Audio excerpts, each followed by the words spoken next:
We generally think that philosophers should be proud of their big brains and be fans of thinking, self-reflection and rational analysis. But there's one philosopher born in France in 1533 who had a refreshingly different take. Michel de Montaigne was an intellectual who spent his writing life knocking the arrogance of intellectuals. In his great masterpiece, The Essays, he comes across as relentlessly wise and intelligent, but also as constantly modest and keen to debunk the pretensions of learning. Not least, he's extremely funny, reminding his readers, "To learn that we have said or done a stupid thing is nothing. We must learn a more ample and important lesson, that we are but blockheads." Or, as he put it, "On the highest throne in the world, we are seated still upon our arses." Montaigne was a child of the Renaissance, and the ancient philosophers popular in Montaigne's day believed that our powers of reason could afford us a happiness and greatness denied to other creatures. Reason was a sophisticated, almost divine tool offering us mastery over the world and ourselves. That was the line taken by philosophers like Cicero. But this characterization of human reason enraged Montaigne.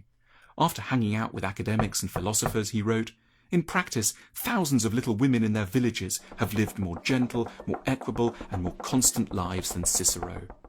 His point wasn't that human beings can't reason at all, simply that they tend to be far too arrogant about the limits of their brains. As he wrote, "Our life consists partly in madness, partly in wisdom. Whoever writes about it merely respectfully and by rule leaves more than half of it behind." Perhaps the most obvious example of our madness is the struggle of living within a human body. Our bodies smell, ache, sag, pulse, throb, and age, whatever the desires of our minds. Montaigne was the world's first and possibly only philosopher to talk at length about impotence, which seemed to him a prime example of how crazy and fragile our minds are. Montaigne had a friend who'd grown impotent with a woman he particularly liked. Montaigne didn't blame the penis. The problem was the mind, the oppressive notion that we had complete control over our bodies, and the horror of departing from this theoretical normality. The solution, Montaigne said, was to redraw our sense of what's normal. By accepting a loss of command over the penis as a harmless, common possibility in lovemaking, one could preempt its occurrence, as the stricken man eventually discovered. In bed with a woman, he learnt to admit beforehand that he was subject to this infirmity, and spoke openly about it, so relieving the tensions within his soul.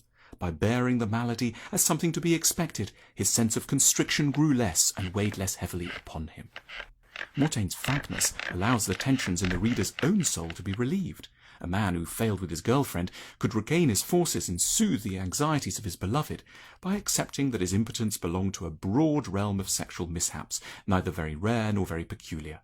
Montaigne was equally frank about the limitations of his intellect and of its usefulness. Academia was deeply prestigious in Montaigne's day, as in our own. Yet although Montaigne was an excellent scholar, he hated pedantry in academia. He only wanted to learn things that were useful and relentlessly attacked academics for being out of touch. If man were wise, he would gauge the true worth of anything by its usefulness and appropriateness to his life, he said. Only that which makes us feel better may be worth understanding. In this vein, Montaigne mocked books that were difficult to read. He admitted to his readers that he found Plato more than a little boring, and that he just wanted to have fun with books. "I'm not prepared to bash my brains out for anything, not even for learning's sake, however precious it may be. From books, all I seek is to get myself some pleasure by an honourable pastime. If I come across some difficult passages in my reading, I don't bite my nails over them. After making a charge or two, I let them be. If one book tires me, I just take up another." He could be pretty caustic about incomprehensible philosophers. Difficulty is a coin which the learned conjure with, so as not to reveal the vanity of their studies, and which human stupidity is keen to accept in payment. Montaigne observed how an intimidating scholarly culture has made all of us study other people's books way before we study our own minds, and yet, as he put it, we are richer than we think, each one of us. Montaigne is refreshing because he describes a life which is recognizably like our own, and yet inspiring still. He is a very human ideal.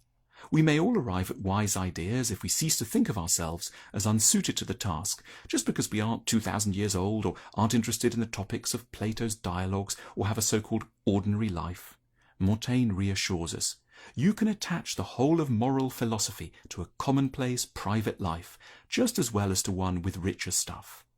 In Montaigne's redrawn portrait of the adequate, semi-rational human being, it's possible to speak no Greek, change one's mind after a meal, get bored with a book, be impotent, and know pretty much none of the ancient philosophers.